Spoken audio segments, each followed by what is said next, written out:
Hello dear students, again most welcome all of you in our today's class. Students, today we are going to discuss a very familiar topic of you, the passive voice, because we have discussed its first part in our previous class and today we will discuss the second part of it, in which we will learn how to change interrogative and imperative sentences into passive voice. So let's start. Before going to start, I just want to have a look of our previous topics. Students, पिछली class में आप voice का meaning समझे.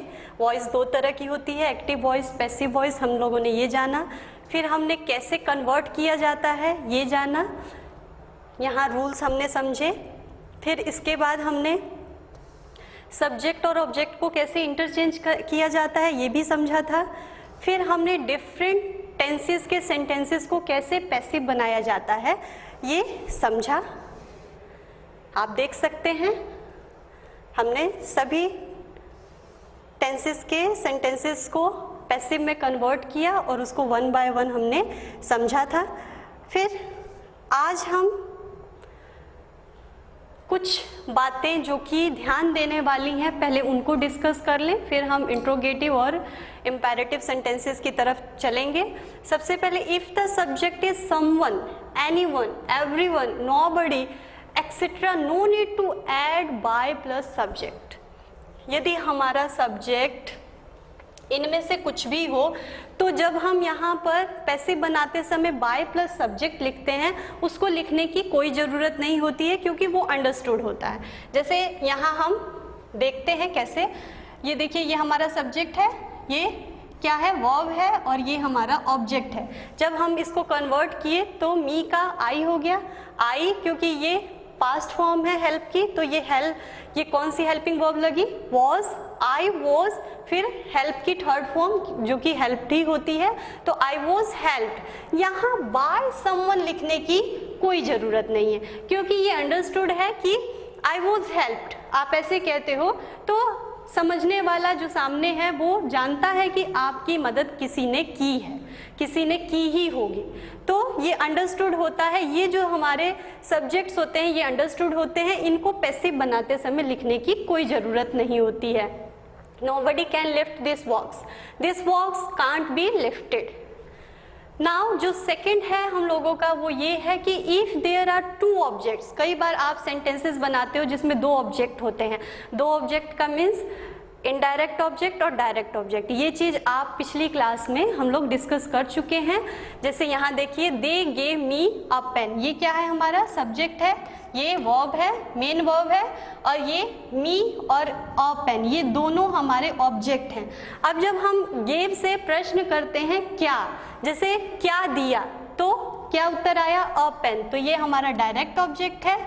और किसको दिया का जब प्रश्न करते हैं टू होम, तो क्या आता है, जो आंसर आता है वो हमारा क्या होता है, इनडायरेक्ट ऑब्जेक्ट होता है. तो अब हम ये सीखते हैं कि अभी तक हमने जो भी सेंटेंसेस सीखे उसमें केवल एक ही ऑब्जेक्ट था, लेकिन जब दो ऑब्जेक्ट होगा तब हम कैसे उसको पैसिव वॉइस में चेंज करेंगे. तो पहले हम डायरेक्ट ऑब्जेक्ट को लेके चेंज करते हैं. कैसे होगा, अ पेन, ये आगे आ जाएगा सब्जेक्ट की प्लेस पे, अ पेन. वर्ब की form give, give, gave, given, means second form है, मीन्स ये सिंपल पास्ट टेंस है, तो इसका हेल्पिंग वर्ब क्या लग जाएगा, वॉज. फिर अगेन ये जो भी मेन वर्ब होता है उसकी थर्ड फॉर्म लगती है. अब ये जो मी है इसको हम टू के जरिए इसे इस सेंटेंस से कनेक्ट कर देंगे, टू मी. देखिए सेंस भी नहीं बदला है, इसको जब हमने यहाँ कनेक्ट किया है तो देखिए सेंस भी सेम है, जो इसमें सेंस है वही इसका भी मीनिंग निकल रहा है. फिर उसके बाद बाय और अगेन सब्जेक्ट देम, दे का देम हो जाता है. अब पढ़ के देखिए, a pen was given to me by them. तो इस तरह से जब भी आपको दो ऑब्जेक्ट दिए हों और आप डायरेक्ट ऑब्जेक्ट को यूज़ करके पहले बना रहे हैं तो आप इनडायरेक्ट ऑब्जेक्ट को हेल्पिंग वर्ब के बाद सेंस के अकॉर्डिंग वहाँ आप जोड़ देंगे। फिर हम इनडायरेक्ट ऑब्जेक्ट को लेकर बनाते हैं, जैसे ये मी है तो ये जब सब्जेक्ट की प्लेस पे आएगा तो क्या हो जाएगा, आई हो जाएगा। सेम वही आई वॉज, आई गेव का हेल्पिंग वर्ब, पास्ट में गेव के अकॉर्डिंग हेल्पिंग वर्ब क्या हो जाएगी, वॉज, गेव की third form given, again a pen, यहाँ पे हम डायरेक्ट ऑब्जेक्ट को जोड़ देंगे, अ पेन बाय देम। तो इस तरह से बच्चों हम लोग जब दो ऑब्जेक्ट रहते हैं तो उसको हम लोग जोड़ते हैं। जब यहाँ पे इनडायरेक्ट ऑब्जेक्ट को जोड़ना रहता है तो टू की मदद लेके जोड़े हैं, और जब डायरेक्ट ऑब्जेक्ट को हमें जोड़ना रहता है तो सीधे वो वर्ब के साथ जुड़ जाता है। सेंस के अकॉर्डिंग इसको आपको जोड़ना है टेंस सेंटेंस में। तो इस तरह से करना है। आगे if helping verb plus two plus verb की फर्स्ट फॉर्म हो तब हम कैसे करते हैं। कई बार आपने सेंटेंसेस देखा होगा, पढ़ा होगा, लिखा होगा कि इस तरह इस फॉर्म में रहता है, we have to learn English. अब ये यहाँ टू है, थोड़ा सा कंफ्यूजन पैदा करता है कि अब ऐसे सेंटेंसेस को हम कैसे पैसिव बनाएंगे। तो अगेन आपको कुछ नहीं करना है, आप सिंपल पहले आइडेंटिफाई कर लीजिए कि क्या चीज़ क्या है। ये मेन वर्ब है और ये आपका ऑब्जेक्ट है, तो ऑब्जेक्ट सब्जेक्ट की प्लेस पे आ गया। इंग्लिश, इंग्लिश के अकॉर्डिंग हैव चेंज होके क्या हो जाएगा, has to be learned by us. यहाँ पे हम लोग बी की जब भी कोई हेल्पिंग वर्ब गिवन रहती है और प्रेजेंट में हम लोग क्या करते हैं, बी की बेस फॉर्म ही लगाते हैं। तो English has to be learned by us. आप लोग देख सकते हैं कोई परिवर्तन नहीं हुआ है, कोई चेंज नहीं हुआ है, टू इसके साथ जैसे था वैसे ही लगा हुआ है, और जो बेसिक रूल होता है उसके अकॉर्डिंग ये सेंटेंस चेंज हो गया है। आगे if modal auxiliary verbs are in the sentence, यदि मॉडल ऑक्सिलरी वर्ब दिया हो तब हम कैसे करते हैं, तो उसका भी पहले आपको आइडेंटिफाई कर लेना है। ये क्या है, मॉडल वर्ब है, मॉडल के लिए मॉडल वर्ब, ये मेन वर्ब है और ये आपका ऑब्जेक्ट है। ऑब्जेक्ट आगे आ जाएगा इंग्लिश, और जब भी मॉडल वर्ब रहता है तो जैसे इसमें वैसे ही आप बी की क्या लगाते हैं, बेस फॉर्म लगाते हैं। तो यहाँ पे सबसे पहले हेल्पिंग वर्ब, मॉडल वर्ब क्या होती है, एक हेल्पिंग वर्ब ही होती है। तो इंग्लिश कैन बी, स्पीक की थर्ड फॉर्म स्पोकन बाय हर। फिर नेगेटिव सेंटेंसेस रिमेन नेगेटिव। कोई भी सेंटेंस जब वो पैसिव वॉइस में चेंज होता है तो उसका सेंस नहीं बदलता है और उसका टेंस भी नहीं बदलता है। ये चीज़ हमने पिछली क्लास में भी डिस्कस की थी। तो यहाँ भी आप लोग वही है कि यदि वो नेगेटिव में है तो वो नेगेटिव में ही रहेगा जब पैसिव बनेगा। जैसे they have not stolen my pen, my pen has not been, क्योंकि हैव लगा है मीन्स परफेक्ट का सेंटेंस है तो बीन लगेगा, स्टॉलन बाय देम। अब हम आते हैं कि इंट्रोगेटिव सेंटेंसेस को हम कैसे पैसिव वॉइस में चेंज करते हैं। जैसे यहाँ देखिए मॉडल वर्ब के थ्रू आप लोग जानते हैं किसी भी हेल्पिंग वर्ब को आगे रख के, सेंटेंस के आगे रख के हम इंट्रोगेटिव सेंटेंसेस बनाते हैं। तो देखिए can you speak English, interrogative sentence है, इसको कैसे बनाएंगे हम लोग। ये कैन क्योंकि क्वेश्चन के लिए है तो ये कैन हमेशा आगे ही रहेगा। ऐसा नहीं है कि हम ऑब्जेक्ट को जब रिप्लेस करेंगे सब्जेक्ट से तो आगे नहीं करेंगे इसको, क्योंकि ये क्वेश्चन का सेंस देने के लिए है तो इसे हम आगे ही रखेंगे कैन। अब हमें इतने को चेंज करना है, जैसे कि आप लोग चेंज करते हैं, ऑब्जेक्ट आ जाएगा इंग्लिश, कैन के साथ क्या लगता है, बी लगता है, कैन इंग्लिश बी, स्पीक की third form spoken by subject, object की प्लेस पे चला जाएगा यू। इसी तरह से हैज़ ही हेल्प देम। तो अब ये सेम वैसे ही आपको इतने को चेंज करना है।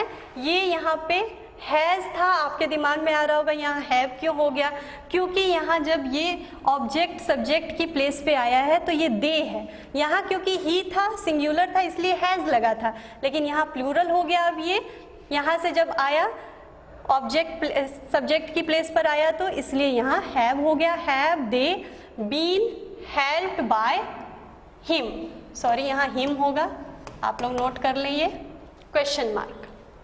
Will he bring the book, will the book be brought by him, did you help him.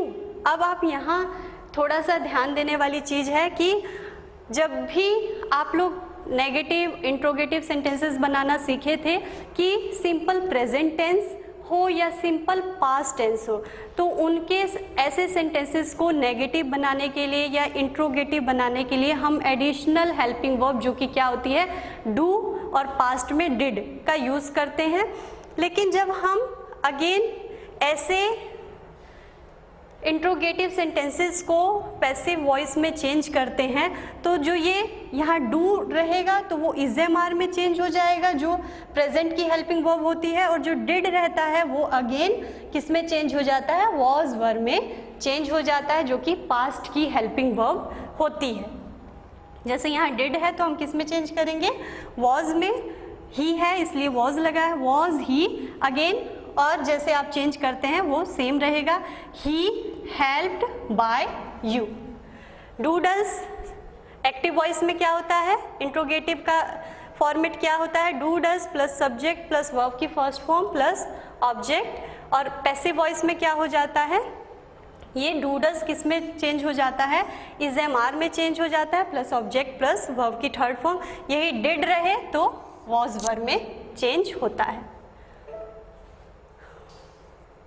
आगे इंट्रोगेटिव सेंटेंसेस विद हु, कई बार आप इंट्रोगेटिव सेंटेंसेस बनाते हो हु की मदद से, तो ऐसे केस में हम लोग हु को बाय हुम में चेंज करते हैं, ये आप ध्यान दीजिएगा। In interrogative sentences who is changed into by whom, जैसे हु ओपन द डोर, किसने डोर को खोला, यहाँ पहले तो आप लोग हु को किस में चेंज कर देंगे बाय हुम में चेंज कर देंगे एज पर रूल, एंड अब इतने को आप जैसे चेंज करते हैं वैसे चेंज करेंगे क्योंकि ये इंट्रोगेटिव है तो क्या होगा हेल्पिंग वर्ब पहले आएगी, और यहाँ कौन सी हेल्पिंग वर्ब लगेगी यदि सेकंड फॉर्म है तो पास्ट की हेल्पिंग सिंपल पास्ट की हेल्पिंग वर्ब लगेगी जो कि क्या होगी was the door opened question mark. Who can save us, again वैसे he who co by whom में चेंज कर दिया हमने, फिर कैन के साथ क्या लगता है बी लगता है, बी की बेस फॉर्म लगती है तो कैन अस किस में चेंज होगा वी में, कैन बी सेव्ड। बच्चों ज़्यादातर हम लोग बाय हुम ना लगा के हम लोग बाय हु यूज़ करते हैं, तो आप कैसे भी बना सकते हो बाय हुम भी करके सेंटेंस बना सकते हो पैसिव वॉइस के केस में, और बाय हु भी लिख के आप सेंटेंस बना सकते हो, लेकिन ज़्यादातर यूज़ में हम लोग बाय हु ही लिखते हैं। आगे इम्पेरेटिव सेंटेंसेस को हम लोग डिस्कस करते हैं कि कैसे इम्पेरेटिव सेंटेंसेस को हम लोग पैसिव बनाते हैं। इम्पेरेटिव सेंटेंसेस जब सजेशन रिक्वेस्ट के लिए यूज़ होता है तो ये रूल है कि हम लोग शुड बी प्लस वर्ब की थर्ड फॉर्म लगाते हैं। ये शुड बी क्या सेंस देने के लिए, सजेशन का सेंस देने के लिए यूज होता है। जैसे देखिए लव योर कंट्री, अपनी कंट्री से प्यार करो, ये एक सजेशन है, तो योर कंट्री योर ये ऑब्जेक्ट है, योर कंट्री शुड बी, क्योंकि सजेशन है तो हम क्या पुट करेंगे should be loved. Help your friends, ये भी सजेशन है, your friend should be helped. अब जब रिक्वेस्ट की बात आती है तो हम लोग सेंटेंस में या बोलते समय हम लोग क्या वर्ड यूज़ करते हैं रिक्वेस्ट के लिए, प्लीज़ और काइंडली यूज़ करते हैं, और जब पैसिव वॉइस बनाते हैं तो ये प्लीज़ और काइंडली शब्द यू आर रिक्वेस्टेड टू में चेंज हो जाता है, और जो rest part of the sentence होता है उसको एज इट इज लिखा जाता है। जैसे प्लीज आपका किस में चेंज हो गया यू आर रिक्वेस्टेड टू, और rest part of sentence as it is लिख दिया जाएगा you are requested to help me. Now imperatives जब ऑर्डर और कमांड के लिए दिए गए हो तब लेट का यूज किया जाता है, let is used in passive voice. जब इम्पेरेटिव्स किस उसके सेंस में हो, ऑर्डर और कमांड के सेंस में हो। तो ये आप याद रखिएगा, तब हम क्या यूज़ करते हैं, लेट का यूज़ करते हैं। ये इसलिए इस पे एम्फेसिस कर रहे हैं हम, क्योंकि आपके एग्ज़ाम में भी इस तरह के सेंटेंसेस आते हैं। देखिए इसका क्या होता है syntax, let plus object be base form लगेगी और वर्ब की थर्ड फॉर्म लगती है। जैसे ओपन द डोर, डोर को ओपन करो, यहाँ आपको क्या हो रहा है, कमांड मिल रही है, तो हम क्या करते हैं, लेट, अगेन आपको जैसे आप चेंज करते हो, जो भी ऑब्जेक्ट है वो सब्जेक्ट की प्लेस पे आ जाएगा, लेट द डोर बी और ओपन की थर्ड फॉर्म ओपन्ड। फिर इनडायरेक्ट कमांड, कई बार आपने देखा होगा कि इनडायरेक्ट कमांड या रिक्वेस्ट भी दिया जाता है। आप देखिए, I asked Mohan to make tea, ये सेंटेंस आपको पढ़ के आपको इनडायरेक्ट स्पीच आपके दिमाग में आ रहा होगा। इनडायरेक्ट स्पीच के जो सेंटेंसेस होते हैं वो इसी फॉर्म में लिखे जाते हैं। तो ऐसे सेंटेंसेस को हम कैसे चेंज करते हैं, I asked Mohan to make tea, Mohan, आप पहले इतने पोर्शन को देखिए, मोहन आस्क्ड है मीन्स वर्ब की सेकंड फॉर्म लगी है, तो इसके अकॉर्डिंग हेल्पिंग वर्ब क्या हो जाएगी, was, Mohan was asked to make tea. जो रेस्ट पार्ट है इसको यहाँ पे हमने ऐड कर दिया। यहाँ भी बाय मी सब्जेक्ट लगाने की ज़रूरत नहीं है, वो अंडरस्टूड हो जाता है। फिर you asked Sita to cook food, Sita was asked to cook food. तो ये था बच्चों आपका सेकंड पोर्शन, जिसमें कि हमने पढ़ा कि कैसे इंट्रोगेटिव और इम्पेरेटिव सेंटेंसेस को हम पैसिव वॉइस में कन्वर्ट करते हैं। और होपफुल आपको बहुत अच्छे से समझ आया होगा। आपकी बुक में इसी तरह की काफ़ी एक्सरसाइजेस दी हुई हैं, उन एक्सरसाइजेस को इन रूल्स के बेसिस पर आप सॉल्व करें, ताकि आपको ये रूल्स समझ आ जाए, अच्छे से समझ आ जाए। नाउ यहाँ कुछ आपको प्रैक्टिस के लिए भी दिया गया है, इन्हें भी आप सॉल्व करें। So my dear students, it was all about our today's class. Let's meet in our next class with our next topic, new topic. Till then, thank you.